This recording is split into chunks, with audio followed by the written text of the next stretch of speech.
السلام علیکم عزیز طلباء، آج ہم مذکر اور مؤنث کے اصول میں نمبر 11 پڑھیں گے کہ بعض اسم ایسے ہیں جو ایک معنی میں مذکر اور ایک معنی میں مؤنث بولے جاتے ہیں، جیسے لفظ تکرار، اس کی معنی دہرانا۔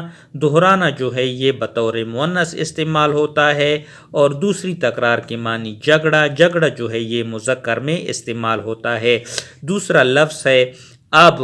اب کا معنی ہے پانی، تو یہ بطور مذکر استعمال ہوتا ہے، اور دوسری اب کی معنی ہے چمک یا آبرو، یہ مؤنث کے طور پر استعمال ہوتا ہے۔ آگے لفظ ہے لگن۔ لگن جو ہے اس کی معنی ہے بڑا برتن، تو یہ بطور مذکر استعمال ہوتا ہے۔ دوسرا لگن خواہش، جو بطور مؤنث استعمال ہوتا ہے۔ تال۔ تال کی دو معنی ہے، ایک معنی ہے تالاب۔ تالاب جو ہوتے ہیں مذکر استعمال ہوتا ہے، اور دوسرا تال سر کو کہتے ہیں جو مؤنث کے طور پر استعمال ہوتا ہے۔ آگے ہے کل۔ کل جو ہے یہ دو معنی میں استعمال ہوتا ہے، ایک آنے والا دن جس کو ہم کہتے ہیں مذکر میں استعمال ہوتا ہے، اور ایک کل گزرا ہوا دن جس کو ہم مذکر میں استعمال کرتے ہیں۔ آگے ہے کان۔ لفظ کان جو ہے اس کی دو معنی ہے، بدن کا حصہ اور دوسرا ہے دانت نکلنے کی جگہ۔ کان جو ہے یہ بطور مذکر استعمال ہوتا ہے، اور دوسرے کان جو دانت نکلنے کی جگہ ہے اس کو ہم مؤنث کے طور پر استعمال کرتے ہیں۔ آگے ہے عرض۔ عرض کی دو معنی ہے، ایک ہے چین مشین جو بطور مؤنث استعمال ہوتا ہے، دوسری عرض کی معنی چوڑائی۔ چوڑائی جو ہوتا ہے یہ بطور مذکر استعمال ہوتا ہے۔ آگے لفظ ہے گلستان۔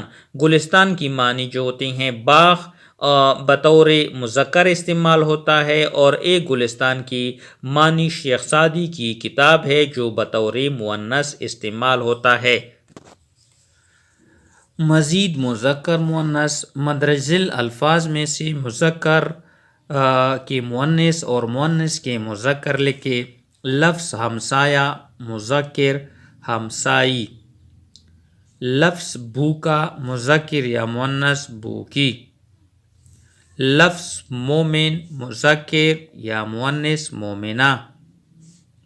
لفظ صحابی رضی اللہ تعالیٰ عنہ مؤنث صحابی رضی اللہ تعالیٰ عنہ۔ لفظ کافر مؤنث کافرہ۔ لفظ ٹوکری مؤنث ٹوکرا۔